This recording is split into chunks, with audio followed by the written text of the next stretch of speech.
9 in a row, breaking franchise records. And the Red Sox, although they're also breaking records in different ways, right? Because it's all about the records that are being broken right now. But the Red Sox have broken another record recently with the extension of Garrett Crochet. Everybody, he has extended with the Red Sox.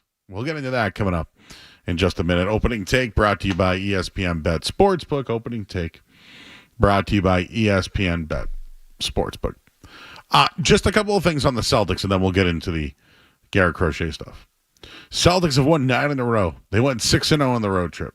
A franchise record 32 wins on the road. 56 wins now. Al Horford had a great night. It's the best road team, and they're like the road show right now. They finished the month 14-1. They crushed the Western Conference this year, 13-2 on the road. They're playing their best basketball. I remember when Porzingis was asked about what a successful trip would look like, road trip. He goes, probably 6-0. That was hindsight. Or was that a spoiler? Because they did go 6-0.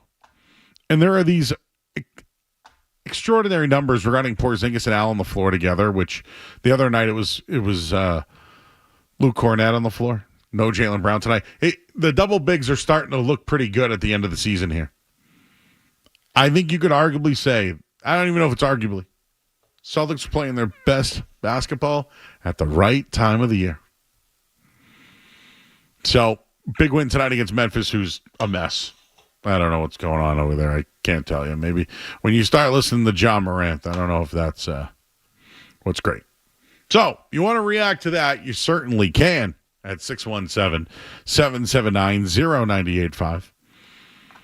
I'm sure a lot of people also want to react to the Red Sox who are struggling out of the gate. Rafael Devers struggles.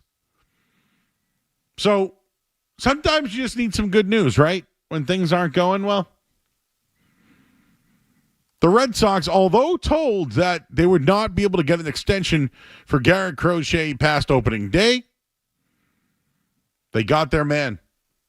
Crochet has signed a 6-year, $170 million deal with the Boston Red Sox that will take him through season age 31. There'll be a couple opt-outs in there. I don't care about the money. They have a front end, the top of the rotation guy that has a strikeout rate that was one of the best in baseball a year ago, if not the best. This is what they need. The Red Sox are serious about contending. They got to win games. We know that. And out of the gate, it has been great.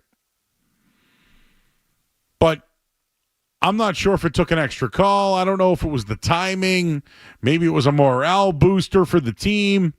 They're off tomorrow. But contract talks at the beginning weren't happening. I think Crochet said he wanted to do what was best for his family. But last week, there were talks of him and Campbell while they were in Mexico talking about extensions, and nothing was really close. And now they might have Crochet and Campbell under new deals. Crochet signs tonight. My leadoff thought on this, by the way, how can this not be a good deal? And there'll be the people that will tell you, Joe, this guy, if you look at it, 4 seasons of service time, making almost $30 million a year. Sounds crazy, doesn't it? I don't think so. This was a better deal than Max Fried or Burns or any of those guys. And, yeah, you had to, by the way, they had to give up. You see what Kyle Teal's doing right now? They had to give up a little bit of something. So it wasn't as if they didn't have this in the plans. But just looking at the contract, if you want to look at per season, Corbin Burns got $35 million. Tyler Glasnow got $27 million. Max Fried got $27 million, but his deal was way more years. This is a 6-year deal for less money. $170 million. I thought it was $200. I think he's happy because he gets out of 4 years of service time. He's locked up. He's getting $170 million guaranteed no matter what he does. So are the Red Sox taking at least a little bit of a risk here? Yes, but this is the guy you take a risk on. These are the guys you take a risk on. He's 25 years old, going to be 26. You have Brian Bayo under contract. We'll see how that goes. He signed an extension. You've been interested in so many guys. You were interested in Burns. You were interested in Fried. I don't even know if they were in on Yamamoto, but you know what? He's 27, same money per season. The last deal that was just like this, if you can remember, was the Jacob deGrom deal. Right? Jacob deGrom got, and I'm trying to remember, he got 140 with the Mets. So there weren't guys with service time that you could look at and say, how do you forecast a contract for a guy with good success, but only in such a short term? The deGrom deal. Match the deal, add another $30 million, boom. Less years than Fried, less money than Burns. To me, this is a good deal. I don't think it's an overpay. Now, the expectations are there and the pressure. Can he truly develop that sweeper in the third pitch? It's all there. Will his location be like it was? All I'm saying is after one start, I'm in. Could he get hurt? Could it happen? All these things can happen. But with young players, you got to lock them up early. This guy could have potentially been $300 million. This a win for the Red Sox tonight. 25-year-old season, under contract till at least the year 31. Yes, he is 6'6". He's about 250 pounds. He was an all-star last year with one of the worst teams of all time. But can he replicate? You know, he struck out 209 batters in 146 innings. You will pay for that guy. You could pay for Fried and Burns and all the 30-year-olds because you know the owner is hesitant in doing that, and he did it with Chris Sale. You're now going to get this deal, and at the end of it, he could still opt out, but you may never touch the deal in his 30s. Here's the other thing. If you want to keep him, you can probably get a good deal out of him because he's getting $170 now. If he's, I don't know, a Cy Young winner, wins 15 or more games a year, and has 200-plus strikeouts a season, he could be looking at some big money, maybe another $150 million contract. Who knows? I'm sure that's why he signed the deal. He gets his $170 now, pitches well, tries to get a new deal, maybe doubles up on the same deal. He's in the driver's seat, and the Red Sox get him during his prime. The Red Sox are back in business about being serious about their baseball team. The Bregman deal was serious. This one is too. You don't give up the talent that you do to get a young pitcher with team control and let him walk and not come up with an extension. And just reading some of the reporting here from Mass Live and Chris Cotillo, he thinks that there was a call. He happens to think that these things can change quickly. But as far as all the reporting goes, they wanted to table this till after the season. Somebody stepped in. I seem to think that there is a new regime in Boston in general. To Cross Sports, I feel like Mike Vrabel's in charge, but he's got his guys in charge working with Elliott Wolf. When it comes to the Red Sox, We know about Breslow, but we know, I'm just mentioning this, but Theo's in town. Like, is there a little bit more assistance on trying to secure a deal? The Red Sox have secured deals with one guy, Alex Bregman, who said he was probably going to sign with the Tigers and had him come to Boston. On the flip side, Garrett Crochet said he wanted to bet on himself this season and didn't want to come to a deal. After one start, all those things changed. To me, this is an organizational change. There is some different power at the top here. Yeah, will I credit ownership? Probably, because they spent the money, but they have the money, so I'm not going to do that. There's somebody else in the room with Breslow because they're closing deals that they couldn't. They were interested in everybody. The interest kings. They've now locked up Bello, Crochet. Maybe they're close with Campbell. But I think they know what they have here. And the deals are different than what they've been doing before. And I just feel like there's maybe a little bit more leadership and management to get these deals done. So good on Crochet for getting the money. And good on the Red Sox for not letting the pitcher dictate. And after one start, say, hey, man, we believe in you. Here's the money. To get a deal done, kudos to the Red Sox. They could have screwed this up. They could have traded him and then, he's going into free agency.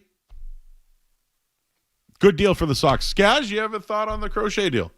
Yeah, I think you kind of nailed it at the end there when you talk about the haul they gave up for Crochet.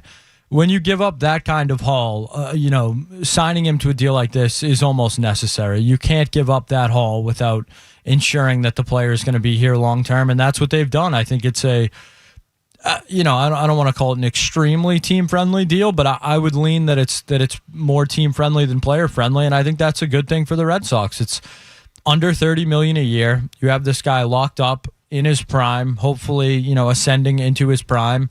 And there are still question marks around Crochet. Absolutely. He hasn't pitched, more than 180 innings, more than once in a season. So that's obviously something you're going to need him to do. But I don't understand how you could not like this move as a Red Sox fan. You've been begging for starting pitching. You've been begging for elite starting pitching. And now hopefully you've locked that up for the next 4 to 5 years at least.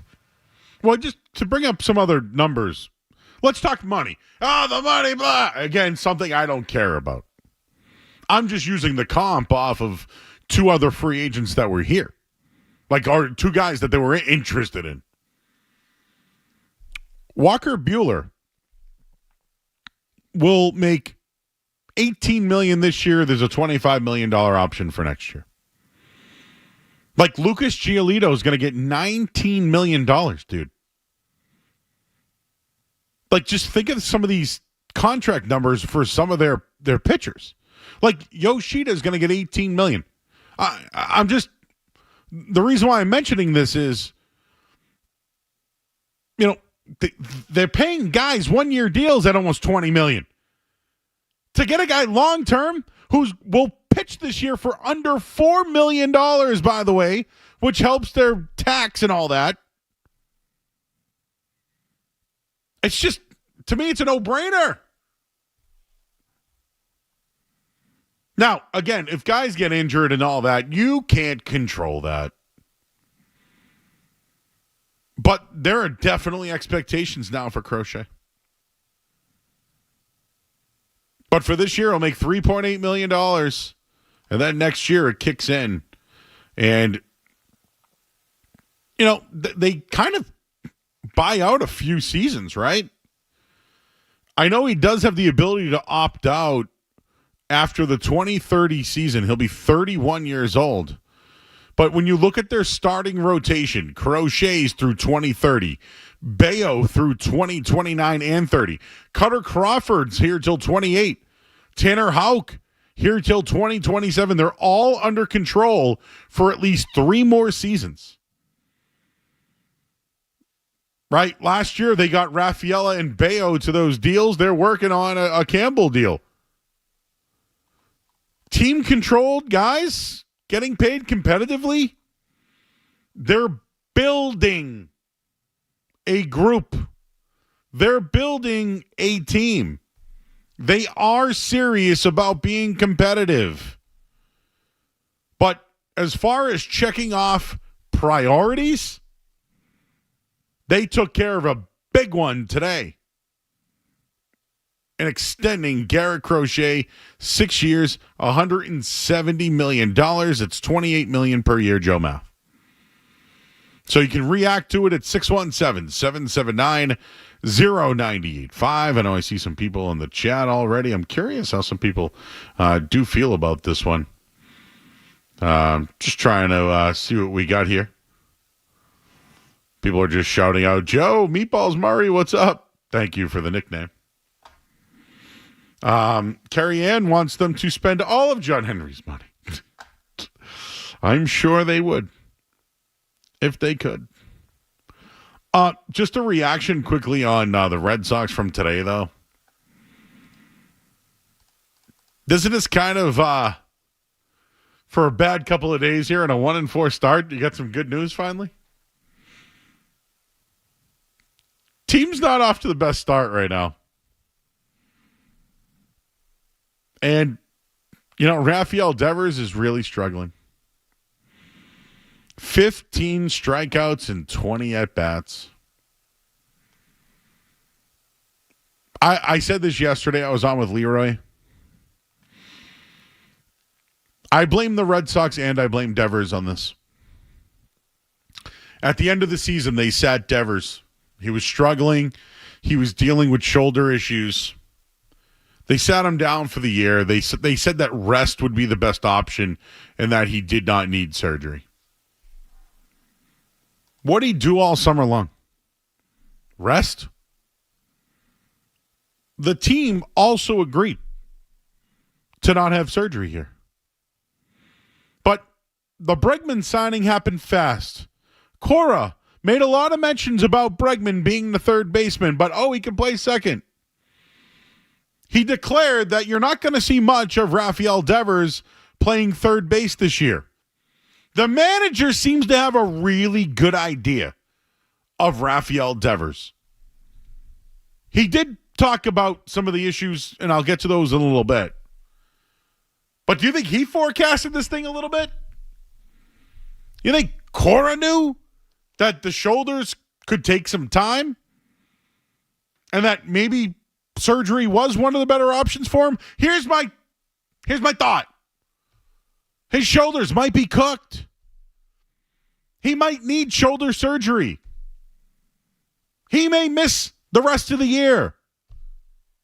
But to watch this thing, it's embarrassing. You don't see people go to the plate 20 times and strike out 15. It doesn't happen at any level.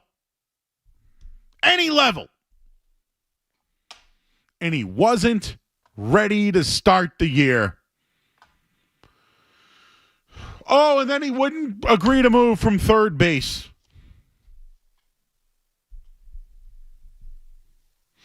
I think Cora's known about this. I think Cora forecasted potentially some issues here, and, they need a day off. They'll be off tomorrow. The teams will meet again. What a tough one today.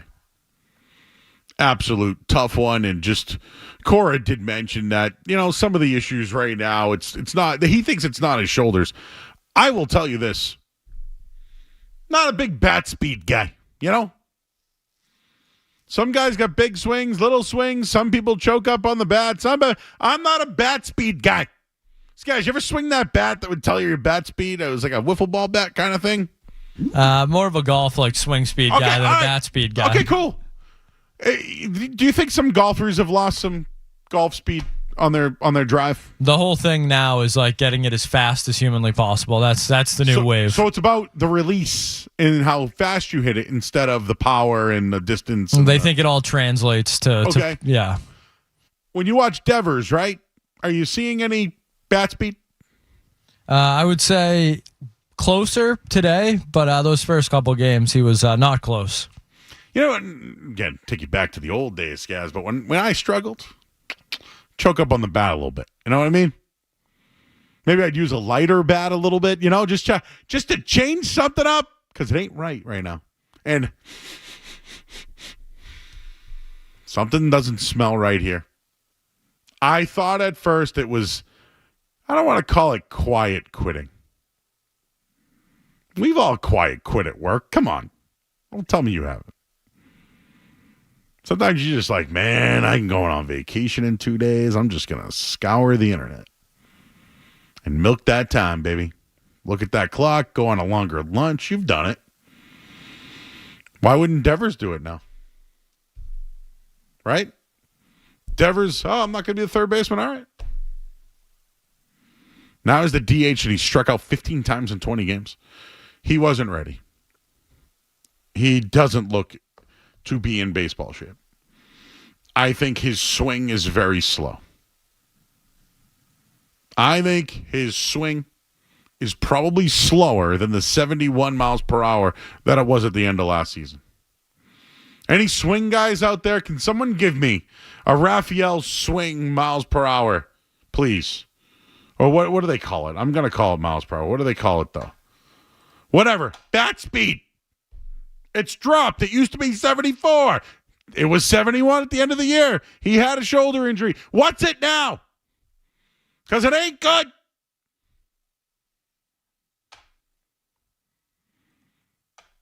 Intern Trent did a little montage on strikeouts. We'll have that for you coming up in a little bit. You want to call in? 617-779-0985. You want to react to anything tonight, you can certainly do that. I remember I had that bat. It would tell me all the time, hard swing. Right now, though, I don't know what to do about Rafael Devers. And here's just a question I'll throw out there to you guys.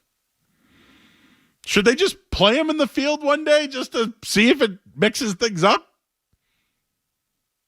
God, it hasn't been good the first couple of days here. High expectations, and they're not hitting. Pitching's not so great in the rotation either. We'll take a quick break here. We just went 30 minutes straight, Skess. I just talked for 30 minutes straight. And if you missed any of it, you'll find it on YouTube. Yes. I'm sure there's more to this. I was just off the top of my dome. I've been trying to think of this Kendrick Lamar line that he keeps using. And I think it's bit, boom, boom, boom, bang, boom. I think that's what it's called. But I've been doing it all weekend long. Joe, do you want to see Rafi Devers in the field? No. Neither do I. You got to fix something. He'll be fine. No, dude. Listen to me. I've played softball games before where we designated somebody not to hit if they struck out 15 times in 20 bats.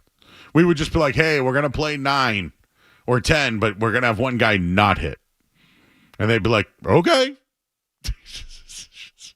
Yeah, imagine it's Rosendale softball leagues. We could do that. Hey, we're going to play everybody, and everybody has to hit, but we're going to have one guy who just doesn't. Is that okay with you? I don't think, and again, it's never happened. So I'm trying to think in any level. I get it. Little League, it probably has happened, right? Or the guy on the varsity team he's kind of like the weakest hitter on the team. Maybe. 20 at-bats, 15 strikeouts. I can't do it. I got nothing. Now, did Jose Canseco really suck in the 1995 playoffs? Why do I go to the 1995 playoffs, Skaz? Because Mo Vaughn was the MVP that year. And when they got to the playoffs, Mo Vaughn and Jose, woof. But it was Jose more than Mo. I don't know if you've looked that up for me, but now I'm very interested to know. But you remember that? Everybody remember that playoff? That thing was bad. I don't even know if Canseco went 15 strikeouts in that series. 1995 playoffs, Red Sox, formerly Indians. I got to look this up. Wow, oh, the Indians, they swept the series, Cleveland, that year. That's not good. I have Jose Canseco's stats right here. He went 0 for 13. 0 for 13. See, I was on to something. I remembered it. He went 0 for 13. What'd Mo go? Was my man Mo. Greenwell went 3 for 15. That's my guy. The Gator. Mo Vaughn went, 0 for 14.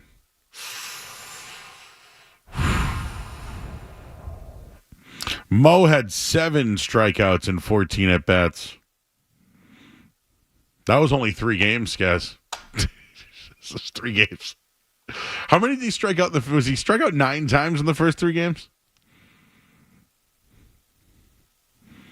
This is the worst I've seen it since 95 that I can remember.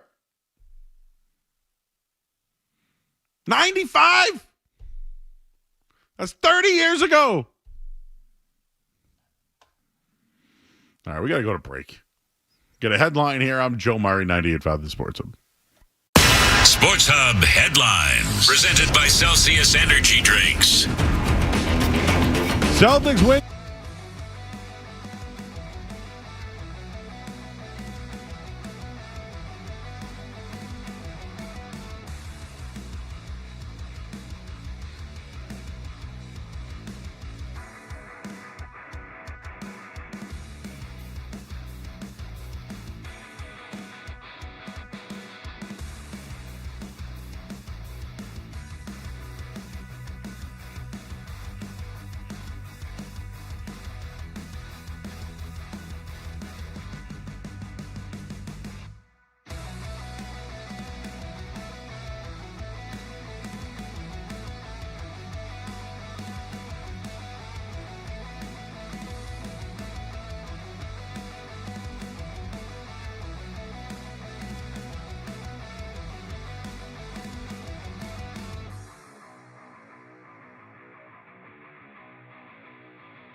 1065 The Sports Hub.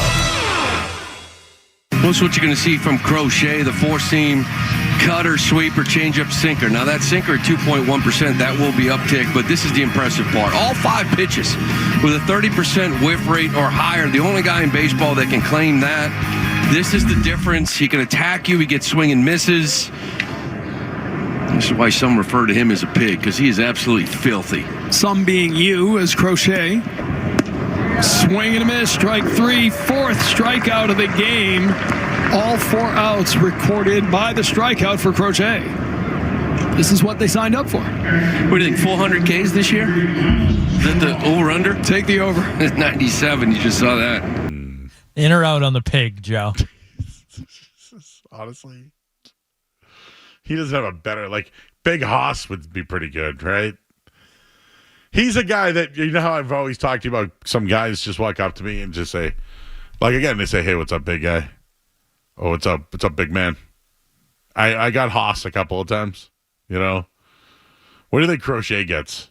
He's 6'6", 250, my ass. Right? How much do you think he weighs? For real? 270. He's a big boy. He's a thick man. Oh, he's got that Clemens build. He's got, you know how like there's Quadzilla? He's like hamstring Zilla. His glutes, Joe? You talking glutes? He's got some gluties, baby. he might be bigger than Clemens, dude. Size matters on this show. He's a big boy. Actually, what would you call it? Like, again, I got to look this up. Baseball Reference, Garrett Crochet, because they usually always give you a nickname in there. Let's see if we got one here. Garrett Crochet, drafted by the Brewers, 34th overall. That didn't work out, huh? Then he was 11th pick overall by the White Sox. He went to Knoxville, Tennessee. Does not have a nickname. I don't like that. The pig. Yeah, if you type in Garrett Crochet nickname, it just says Nessens, who we just heard Lou, calls him the pig. And yes, it's a term of endearment, is what quick Google AI will tell you. So he got drafted out of Tennessee and then pitched 5 games for the White Sox during the pandemic season.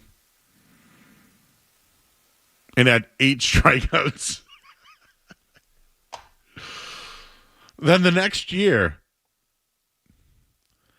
he pitched in 54 games out of the bullpen. He had 65 strikeouts. He got injured in 2020. What was that? What happened in 22? What did he have for an injury that year? But in 23, bounced back. He played 13 games, rehabbed out of the bullpen, and then last year he was... Yeah, Tommy John. It was Tommy. Okay, I was going to say...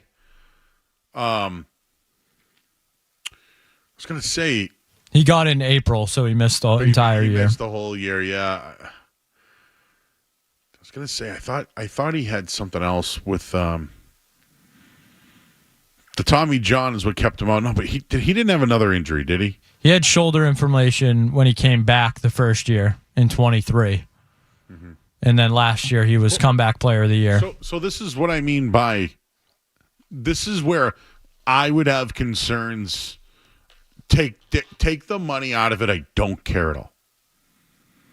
This is where I'd have concerns. He has yet to have back-to-back seasons as a front-of-the-line pitcher.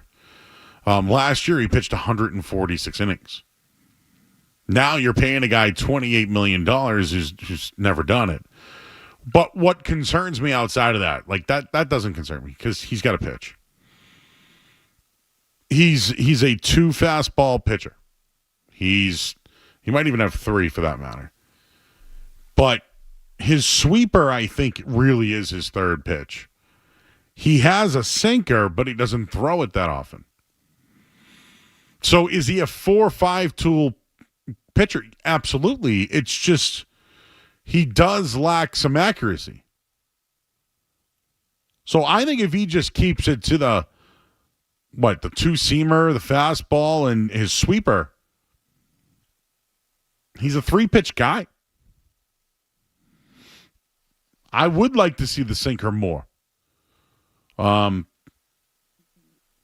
for the most part, though, lefties who throw hard, he's already had the Tommy John. Can he develop that sweeper a little bit more? And I have to watch again because we'll be able to see him on Wednesday. Is the sweeper a motion that affects his arm? You remember Garrett Whitlock tried to start some sort of bullet pitch or something to that degree, and he hurt his arm, right? I don't think a sweeper does that. But a guy off of Tommy John, I wonder about it. He's intriguing as hell. He's big. He can strike everybody out. He's got the fastballs that he could. I can see why he was a valuable relief pitcher because he can throw gas and strike you out. He only went 88 pitches the other night, and I thought it was good they took him out of the game. What I do like is every pitcher that's gone through now has wanted to go back out there. Like Newcomb settled down today, right? Dick Fitz pitched really well after getting into a little bit of trouble. Buehler hung in there the whole night. The offense could do nothing for him. Houck got bundled early. And I know he's under contract for a couple more years, but just concerns, it ain't the money. Is he a 2-pitch guy, 3-pitch guy? What is he? And he doesn't throw the sinker often. I want to say he threw in his last start. I don't think he threw it enough because he had control issues. I'm going to be locked in on Crochet on Wednesday night. 617-779-0985. That's the number if you want to jump aboard. I see our friends in the chat tonight. They're talking about Derek White's night and Zach Edey. I didn't notice him on the court, did you? Me either. Big Zach Edey fan over here. Got a lot of rookie cards. Yeah, I mean, he started the year well, but limited.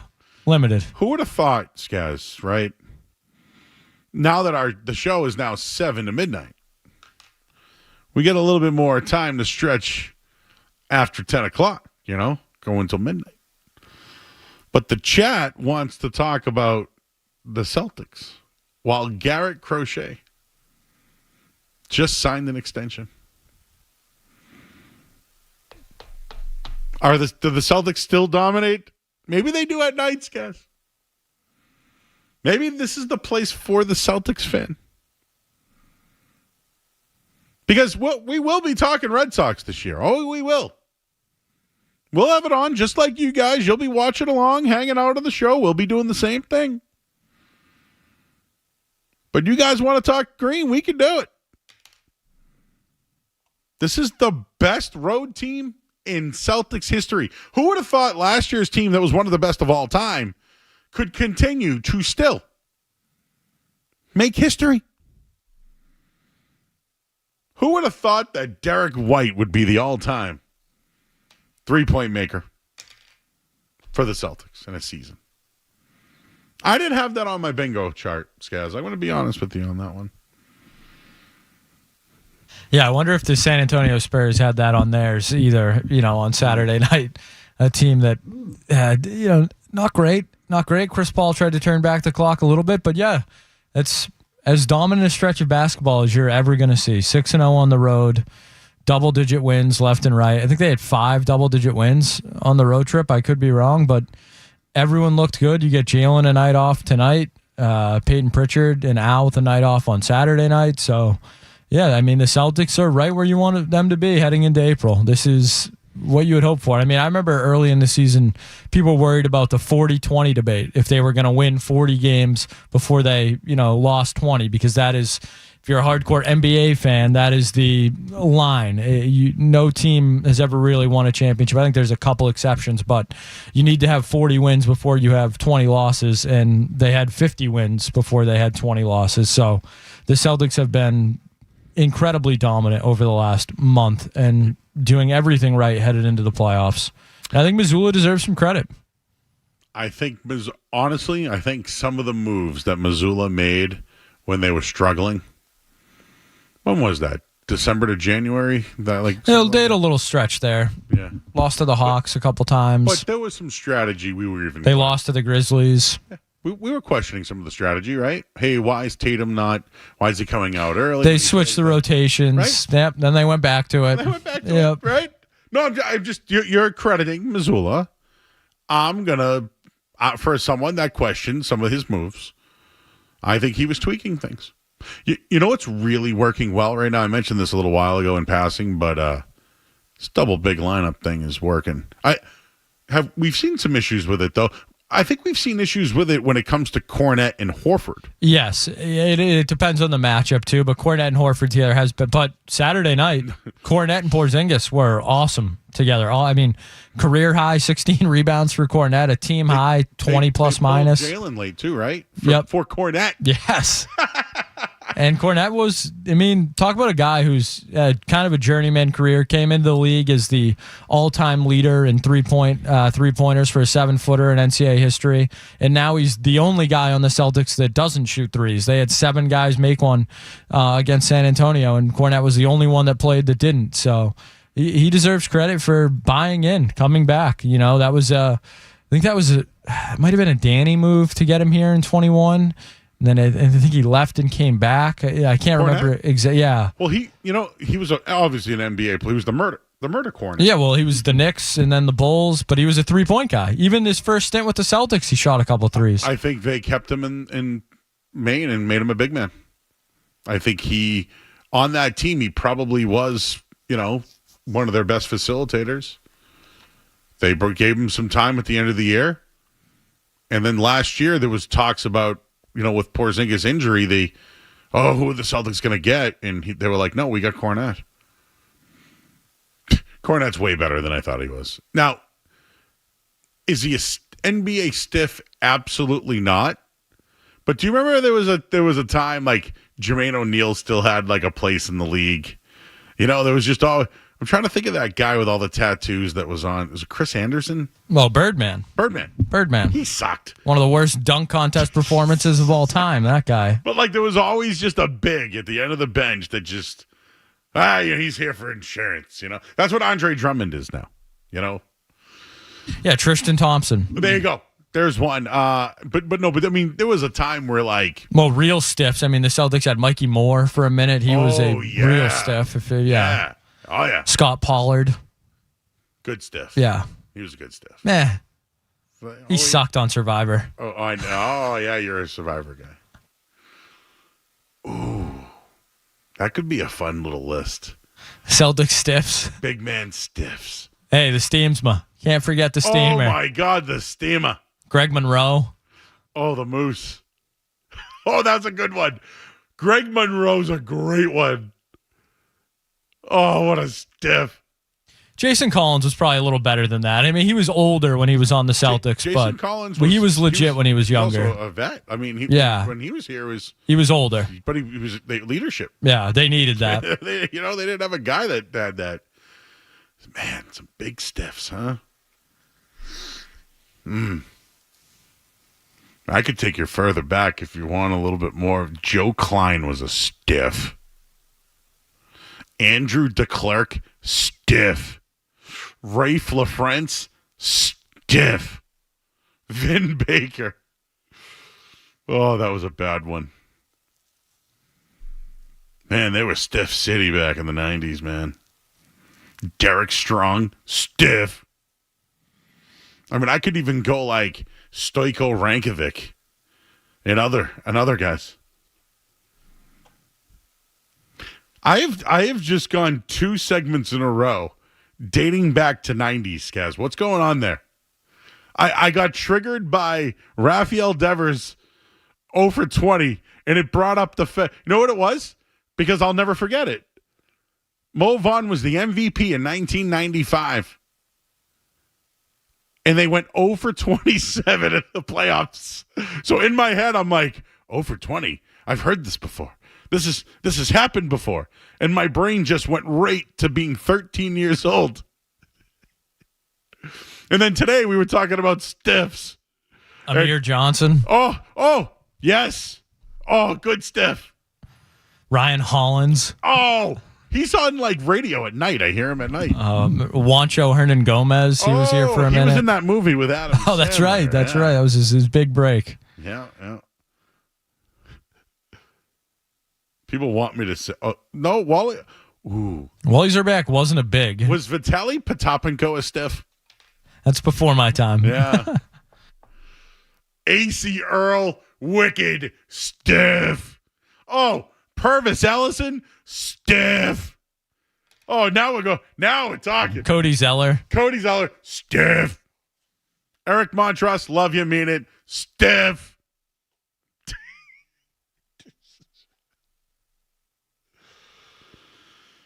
Of course, Shaq was a stiff as well. There had to be another big on that team. On those Garnett teams after Perk. Oh, they had David Lee for a year. Stiff. Yeah. Wicked. Oh, that's a perfect stiff guess. Who is Murphy that they got? Left-handed shooter. Got him at the trade deadline one year. He was like, Troy Murphy from Indiana. Stiff. Yeah, that's a good one. He's going to stretch the floor. He can shoot it. Oh, yeah, he'd fit right in today's NBA. Wicked stiff. I bet you this is something you'd only get on Boston radio. Like, do you think some guy in Memphis tonight is bringing up all the Memphis stiffs in the last 30 years? Yeah, remember Tony Allen? Those were the days.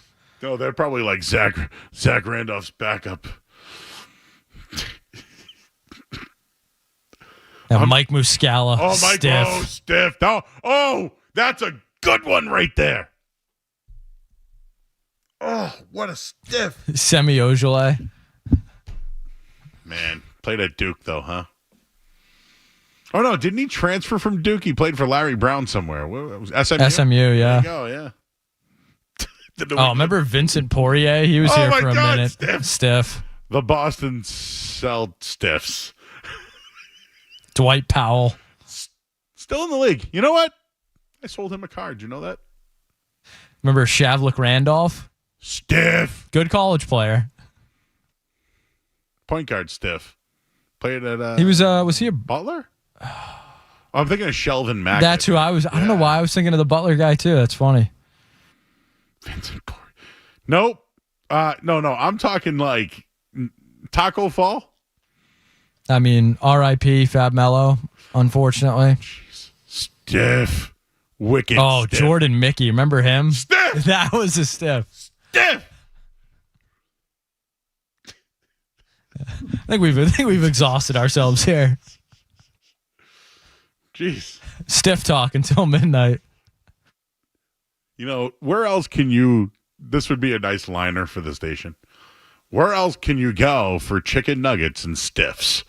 Only on the night show on 98.5 The Sports Hub. More Joe Murray coming up on The Sports Hub.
Raffy. 2-2 again.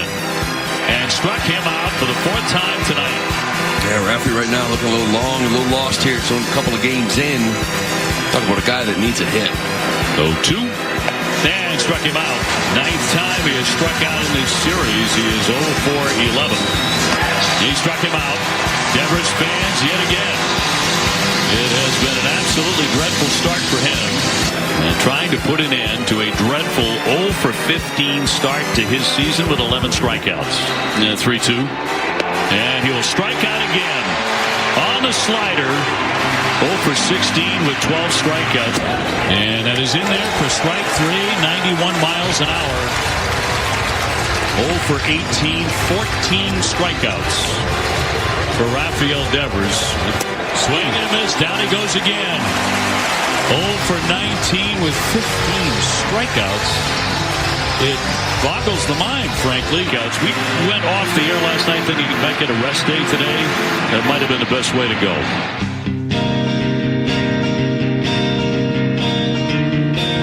All right, back here on 98.5 The Sports Hub.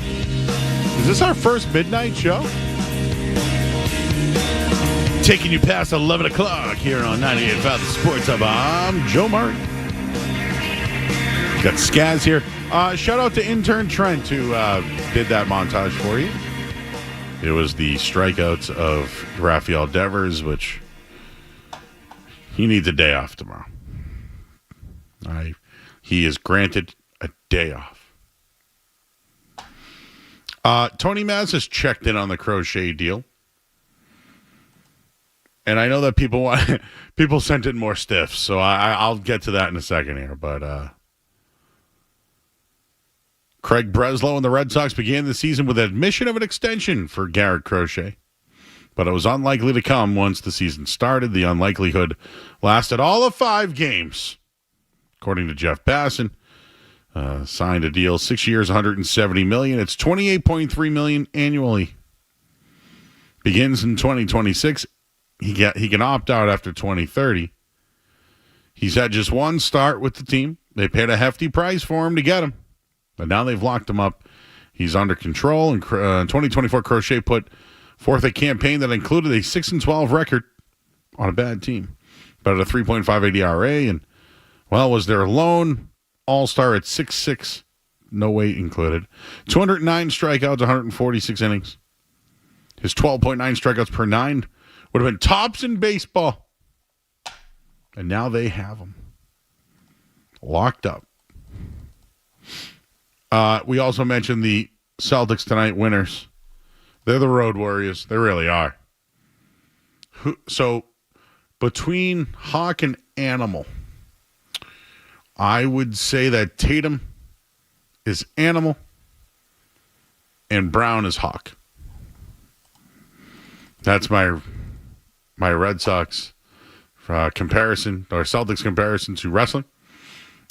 Not stiffs. Certainly not stiffs, Joe. And just a little more on their dominance. They're 24-4 in their last, 27, 28 games now. 24-4. Well, they lost one game in the month of March, and that was to Oklahoma City. In their last 175 games, Whoa, this iteration of the year. Celtics, their last 175 games, they have 40 losses. How many games again? I'm sorry? 175. So Joe math, that would be 175 minus 40. That would be 135 wins out of 175. So they're winning at 78%-ish clip. Joe math, that would be 77%. Good. Pretty good. They win 77% of the time? Their last 175 games, they have 40 losses. But people were worried this year? I don't know if they can do it. Hang on. I need that one again. They've played 175 games in 2 years. So this, yes, going back to last year. They have 135 wins? Including the playoffs last year. Their last 175 games, they have 40 losses. That was post-game Saturday night. That was where I dropped that one. That's right. Skaz worked the game the other night. Yes. You were dropping nuggets. That's a lot of night from Friday to Saturday. There was nuggets everywhere on the night at night on the Sports Hub or ROR. Wonder what the dipping sauce was there in San Antonio. And just while we're talking Celtics, the Cavaliers before their win, I think they won tonight or maybe yesterday, had lost 5 of 8 with their only wins coming against sub 500 teams. So just saying, if roles were reversed, I think we'd be saying, the Celtics can't beat anybody. Celtics are playing their best basketball at the right time of year, let's just be honest. And I just want to mention that I don't love that Jason Tatum's out there, but have you seen him slowed down at all? That was one of the things, too, we mentioned Saturday night. Did you think about his ankle once? I didn't, and I'm going to take the out. Didn't think about it one time. I said bubble wrap. I don't. You couldn't put that guy. You'd have to. I don't even know. You're not stopping him from playing. He got a technical tonight, didn't he? Yeah, well, that's Tony Brothers. Him and Tony have some history there. You know what? Yeah. Tony Brothers sucks. He does. I'm okay if Tatum. I'm kind of in the Missoula camp. Get the technicals. Get suspended for a game. Let's get back to Tony Brothers. I've watched other games when it's not the Celtics and he sucks. Oh yes, he's NBA refs as a whole. That's part of the fun though. He's an ego guy. You want to talk about egos? Him and Zach Zarba, big ego guys. Tony Brothers must wear a special outfit when he goes to the. You know how Mac Hollins went barefoot, or he's a peacocker, is what you're saying. You know what I'm saying? When he walks into the building, he's probably got a nice suit. He's got a little Angel Hernandez to him. He likes to make a show. Oh yeah, little Ed Hockley there. Yeah, I'm out on that guy. You know what's weird? I've turned on Scott Foster a little bit. I almost feel like he's the guy that helps the Celtics win now. He might be the only guy in the United States that hates Chris Paul more than I do, so I have some respect for Scott Foster. No, for real. If you look up the Celtics with Scott Foster, this new iteration of the Celtics and Scott, I bet you they have a. I bet you they're better than. All right, what's 77%? I was going to say, I bet this iteration of the Celtics though probably has a lot of favorable refereeing just because of how they win. True. They just dominate. Yep. I had some stuff. I wanted to mention the Porzingis Al. So they played 59 minutes together. Porzingis and Al in the month of March. Their offensive rating was 134. The defensive rating was 103. That's a 30-point differential. But since February, they've only played 11 games together. I guess that's a lot, right? 183 minutes, 119 offensive, 102 defensive. Them together. Porzingis and Al, it's a thing, man. It's a thing. It's a vibe. It was real tonight. We were talking about former Celtic stiffs. And I'm just going. Tonight I went back to 1995. So I'm starting to think about some of those teams. I'm already getting some names that I forgot. Ala Abdelnaby, stiff. He was a good college player, but didn't translate very well. Here's a couple other that was sent in. Tony Batty, stiff. Started a lot of games. I don't want to take anybody else's in case they have them. Kevin's in Rhode Island. What's up, Kevin? You stole my thunder with Ala Abdelnaby. He was my favorite stiff. But one guy I had in mind was the X-Man, Xavier McDaniel. Yeah, do you think he was a stiff, though? Maybe with the Celtics he was, right? Yeah, towards the end of his career, he's a little bit of a stiff. But he definitely had a good career with Seattle. Can I give you one that played with Tony Batty? Who's that? Tony Battle? Yeah, no, he had the Batman symbol, right? No, I'll give you he was a rapper. His name was Mark Blount. Yes, he was. He Wicked was awesome. Stiff. You know who else was a stiff? Brandon Bass. Sorry. Stiff. No, Joe. That's Brandon Bass was absolutely not a stiff. I know he wasn't, but you know what? In the end, He couldn't defend LeBron, and he was a stiff. Yeah, who could though? Brandon Bass, look at his free throw percentage in that playoff we're run. really doing Brandon Bass right I now? think he has the NBA playoff record outside Dirk Nowitzki for consecutive free throws made. Are you serious? Yes, I am. Brandon Bass was pivotal in that run for the Celtics. Uh-huh. Brandon Bass, good player, good guy too. How about Luigi Datome? Okay, that's a stiff. That is a stiff right there. That sounds like the ads we run at night on the Sports Hub. Nenad Kristich. Yeah. He was a good player with Oklahoma City, I believe. Came here and, well, you had a bad haircut. Oh, who's the other guy now that we probably shouldn't talk about anymore that he had like a Kentucky kid, got kicked out of school, religious there. He was with the Celtics too. Stiff. He was a stiff. Big man stiff. Come on. He went to Kentucky but bailed out of school. Something happened with him. He was in the league for a while. I think he played for the Blazers. He was pretty good. Not James Young. You're not talking about James Young. No. He was a big. Oh my God. He was controversial now, and I can't remember his name. He changed his name. Why can't I remember what it was now? The Bulls had plenty, though, in the 90s. Bill Wennington, stiff.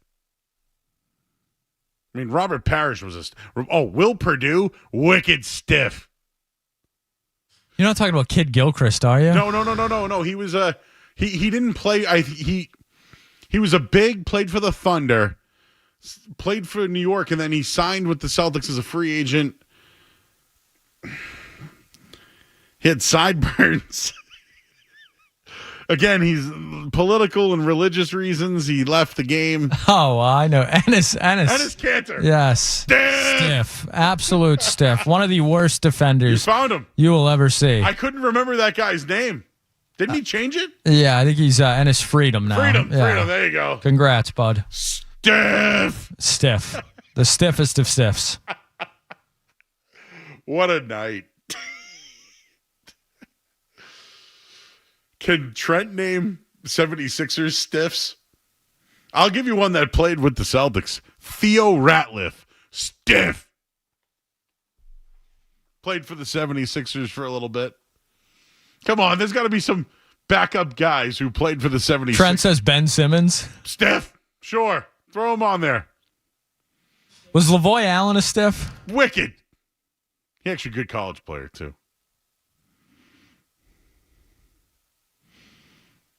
Cantor. Man, I couldn't remember that one. That one got me. Still, people still love the Ace Euro one. I mentioned Mark Blount, right? God, he played well for like 20 games, guys, and they gave him an extension. Kwame Brown. Stiff. He's still got problems, right? That guy? Now I have to look up the 95 Celtics. I have to do it. I've gone back to 95. This is the second time we have gone back to 95 because of Todd Day. Remember that? Like when the 40-point? Ooh, wow. There's some goodies here. Larry Sykes. Stiff. Todd Munt. Stiff. Montross, I already said him. Alton Lister, stiff. Oh, my God. Big Tommy Hamilton. He weighed like, it even says his weight here, 330 pounds. Look up Big Tommy Hamilton's guys. He was a baller. Went to Pitt. He was really, that's how I remember him. He went to Pitt. But the Celtics had him. He was 7'2", 330, guys. And the Celtics thought they could fix him. Imagine in 1995, right? ML Carr's the coach. They want a tank. They want him. And they bring in this rookie big named Big Tommy Hamilton. Stiff. Charles Claxton, stiff. God, did they suck. Team sucked. Dino Raja, though, no stiff. Man. Bobby's in Taunton. Hey, Bobby. Yo, Joe, what's going on, bro? What's up, buddy? You're the man, but you're wrong about Brandon Bass. I'll take the L. I got two that I didn't hear you say. Stephon Marbury, stiff, bum. On the Celtics, bum. And honorable mention, Rafe LaFrance, garbage. He was garbage. I'll sit back and let you listen, bro. Have a good night. I'll take back the Brandon Bass, okay? You have to. I'll take it back, but you do admit he couldn't cover LeBron, though, right? Come on, it's LeBron. I hate LeBron, but who's covering LeBron? That's why they benched his LeBron. ass. That's why he became a stiff. Oh, LeBron man. made him a stiff. Brandon Bass had the nicest 15-foot jumper outside of KG. I will tell you this. He was a really good mid-range shooter for that playoff team. Oh, my God. So nasty in 2K. Thanks, buddy. Appreciate you. Brandon Bass has the fourth highest playoff free throw percentage of all time. I take the L. And when he was active, he was the first among active players. Fine. What did he do after that? 140 for 154 from the line in the playoffs. What did he do after the Celtics? Tell me about Hey, he made some money, had a good, solid career. Where? Who did he play for? The Grizzlies, I think. No, for real. I don't know anything about Brandon. All I remember is Brandon Bass was good with the Celtics, and then LeBron cooked them, and I never heard from him again. Now, granted, LeBron cooked a lot of people. He actually went to the Lakers. Oh, I don't remember that. Did he do well?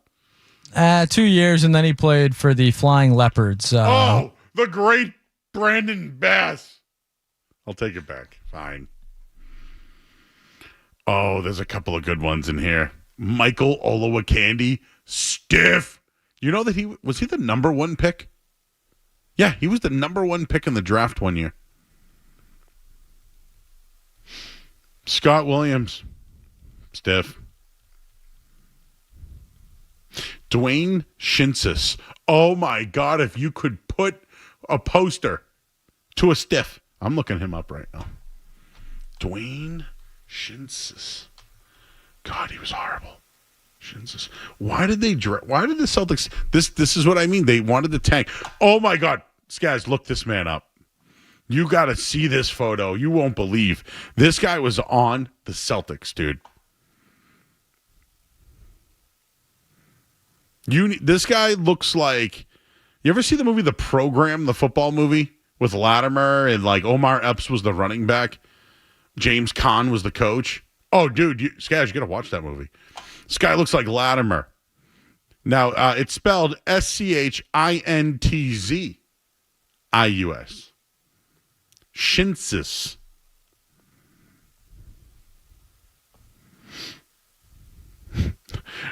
Hooch just texted me from Vegas. Eric Montross, stiff. Rest in peace. Is Shinsis still with us? He is. Wait, he's dead. Sorry, Dwayne Shinsis. 43. My age. That's not good. 7'2". 260. Played for Florida. They tried him, Skaz. Didn't work out. Played for the Celtics in 1998-99. 16 games, 7 points. Man, this guy would be the cover boy. If we made like a newsletter of Celtic stiffs, this guy would be the cover boy. All right, well, we're late. That's what I do. We're up late. It's Murray till midnight here on the Sports Hub. Don't go anywhere. There's more Joe.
watching.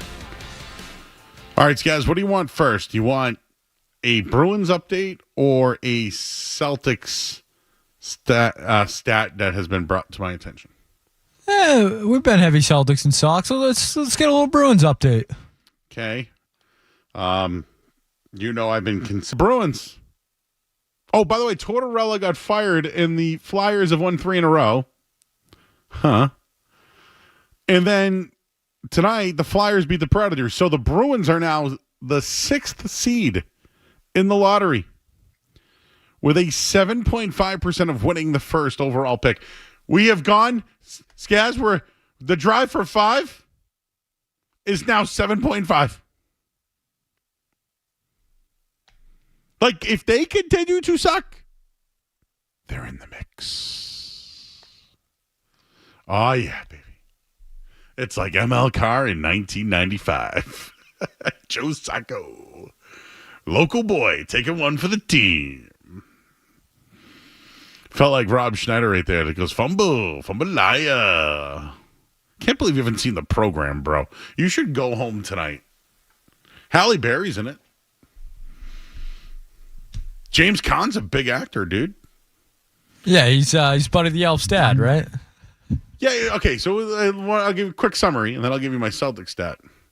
The program was a football movie. It was about a team that had a Heisman Trophy candidate at quarterback.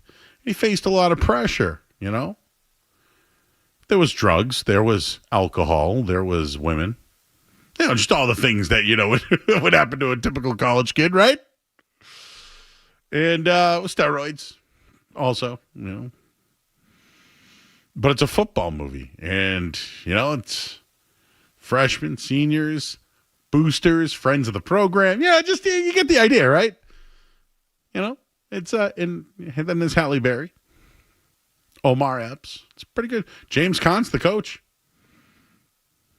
Like, imagine Sonny from The Godfather coaching a football team. The Elf's dad. So, yes, you need to see it. I highly say. It's 90s, so you're going to get some cheese in there, too, And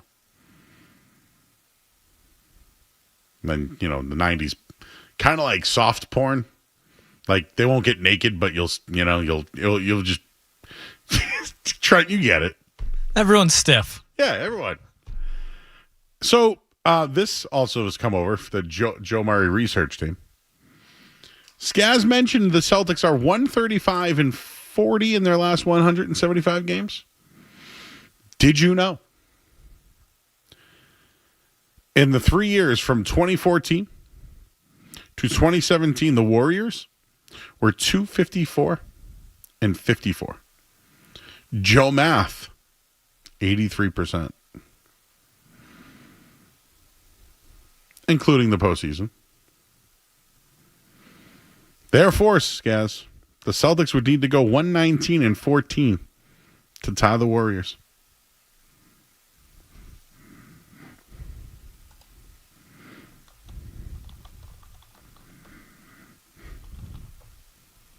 Anyway, the drive for 5. I said it was the 5% chance. No, it means sneaking into the top 5. But you know what? The drive for 5 is alive. 5%, top 5 pick, in. I'm in on both. Now it's 7.5%. In. And they're getting close to top 5. Imagine the Bruins getting a top 5 pick this year. You think that would get the chatter going, Skess? Yeah. I mean, they're usually so good at drafting. So, yeah, I mean, let's go. Get a top 5 pick. Would you rather the Patriots having the 4th pick in this draft or the Bruins the 5th in theirs? I have to pick which one I would prefer. Give me the Patriots at 4. Thank you. At least they have a quarterback. Yeah. Potentially a head coach.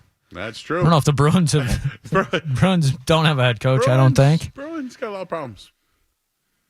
Well, the Patriots don't look so bad after a while. Bruins, they got any stiffs? Bruins have had some stiff. Hal Gill was a stiff. I don't know, that entire fourth line of Danny Paille and I love those guys. The Fribble crew. the High Glass crew is what. High glass. High glass. That's right. Bruins stiffs.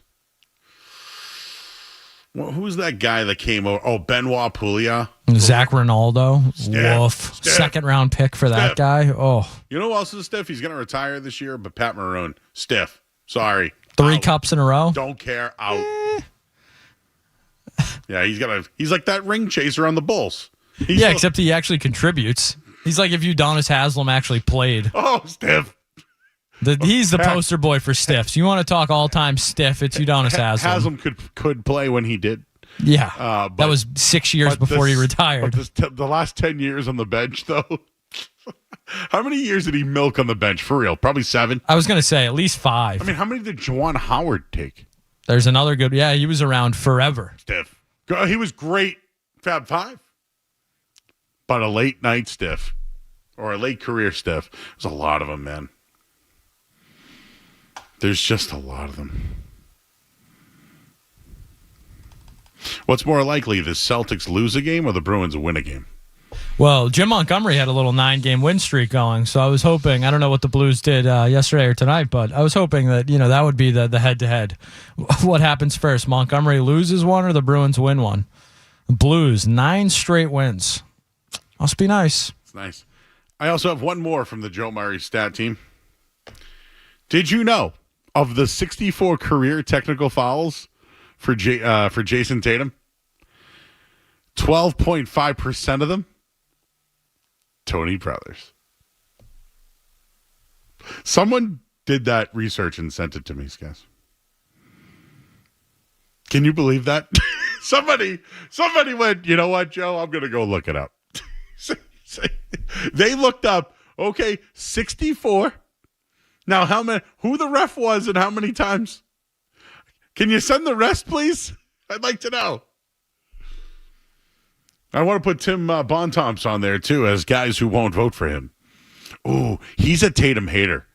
There's always one, Skaz. There's always like one guy that hates an athlete. Bontemps is all over Tatum. Hates him. What did he do? I think he's a Philly guy. You know those Philly guys. Oh, one of those guys. Yeah. Yeah. Just so tired of the Celtics beating them. You know, what's going to last longer, the Celtics winning streak or the Bruins losing streak? Ooh. All right. Well, we were going to go to headline a little while ago, but then all these stats came in. And we'll get back to the Crochet signing, and Devers is still struggling. I was going to do a lot of Patriots stuff, but, I mean, at this point, we'll do that tomorrow. Let's hit the headline here. You're listening to 98.5 The Sports Hub. Sports Hub headlines.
About the baseball field. My concerns about Crochet is, does he have 3 or 4 pitches? Does he have it? Does he have the... Again, I've heard he can throw 5 pitches. I've seen him throw 4. And the sweeper is it good for his arm? I don't know. I'm going to watch on Wednesday. I'm excited about that. Also, I haven't really gotten into this, but I kind of wanted to talk about it. The old Torpedo bat. You see this, guys? So when I came up, again, I played ball in the 90s and in the early 2000s, okay? But we used metal bats when I played, and we used to put the weight on the bottom, like the handle. So when I played, we didn't do launch angle. We did trigger steps, but for the most part, it was drive the knob and get the barrel of the bat on the ball. Letters to the knees, drive the knob, barrel of the bat. It was a motion, you know. They're teaching them different things now. There's bigger swings. There's launch angle. I am not really, like, I've never actually practiced it. I've never done it. Maybe if we played wiffle ball some nights, guys, we can go outside and we can try some launch angle, okay? I'm watching the Red Sox right now whiff big time. Now, it's not the bats, okay? It's not the bats. It's their approach. Now, let's talk about the Yankees.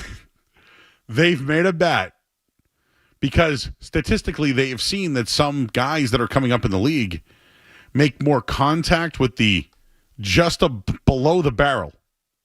So they've now shaped the bat to have a thicker angle, not on the barrel, but on the almost neck of the bat. Yeah, it's into the barrel, though, too. That they're making that the hardest part of the bat, basically. So a sweet spot instead of the barrel. Pretty much, kind of, yeah. And it's working.